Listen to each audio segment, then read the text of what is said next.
¿Qué tal amigos? En esta ocasión vamos a ver lo que son las rectas perpendiculares y las rectas paralelas. Aquí tenemos el ejemplo de unas rectas perpendiculares.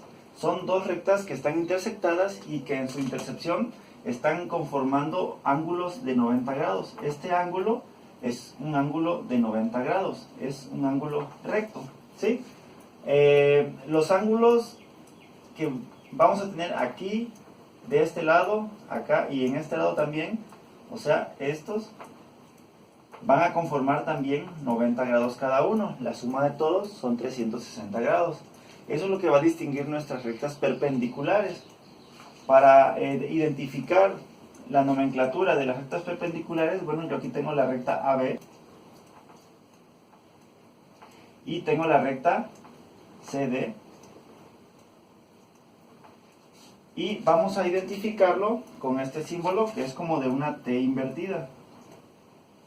Con esto podemos decir que la recta AB es perpendicular a la recta CD o viceversa, que la recta CD es perpendicular a la recta AB. Así es como los vamos a distinguir. También podemos tomar en cuenta, por ejemplo, que el ángulo, en el caso de la nomenclatura, el ángulo AOC, voy a colocar aquí, ángulo AOC, ángulo AOC va a ser igual a 90 grados, ¿sí?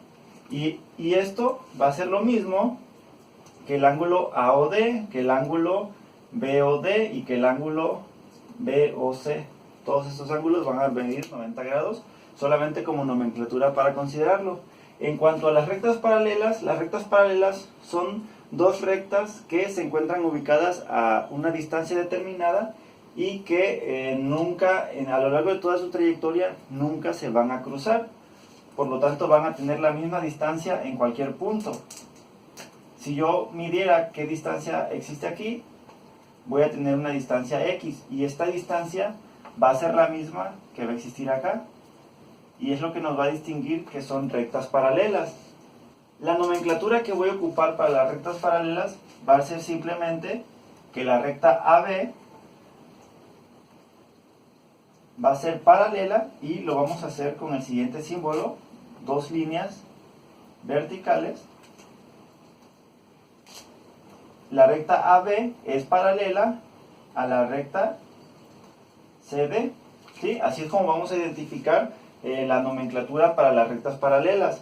Principalmente en este curso de geometría es saber determinar los ángulos. Entonces vamos a ver algunas otras propiedades para determinar los ángulos.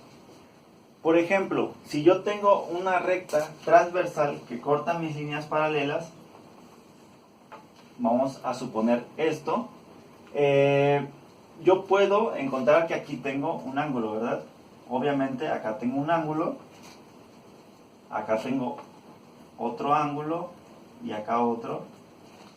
Dada esta intercepción en la recta, y podemos decir que este ángulo, si se pueden dar cuenta, este ángulo que voy a llamar aquí, en este caso A, ángulo A, va a ser igual a este ángulo que voy a llamar ángulo B, ¿sí? Este ángulo va a tener el mismo valor de este ángulo. Aquí voy a poner que el ángulo A va a ser igual al ángulo B.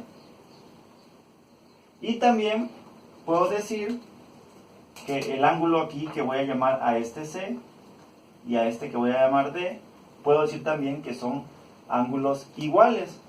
Es una de las propiedades de este tipo de intersección. Entonces voy a decir que el ángulo C va a ser igual al ángulo D.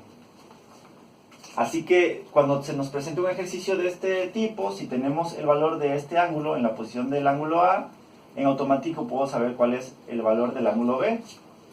Y ahora, si eso lo estamos viendo en las rectas paralelas, el valor de este ángulo, del ángulo A, va a ser el mismo valor de este ángulo que voy a tener acá, y va a ser el mismo de este ángulo que voy a tener acá. Aquí puedo llamar ángulo E, y aquí ángulo F.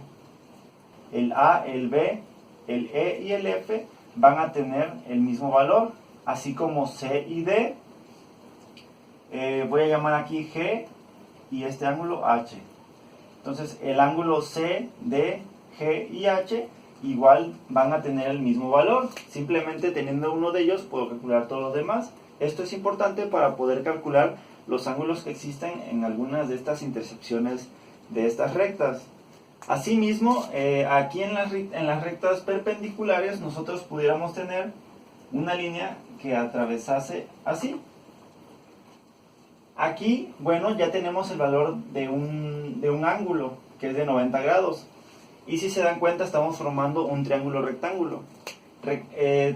Los ángulos interiores de un triángulo siempre forman 180 grados. Por lo tanto, si ya tenemos aquí 90 y nosotros sabemos cuánto vale este ángulo, en automático podemos calcular cuánto vale este otro. Si nosotros ponemos un valor aquí, por ejemplo, un ángulo de 30 grados, simplemente hacemos la suma 30 más 90 que nos va a dar 120, y para llegar al 180 son 60 grados. Por lo tanto, aquí vamos a tener 60 grados, ¿sí? Para este ejemplo. Y es otra manera de poder determinar ángulos en las rectas y en las intersecciones que hay entre estas. Para esto vamos a ver ejercicios en los videos posteriores. Así que bueno, esto sería todo respecto a rectas perpendiculares y paralelas. Espero haya quedado un poco claro. Si existe alguna duda, no duden en comentarlo. Y bueno, nos vemos en el siguiente video.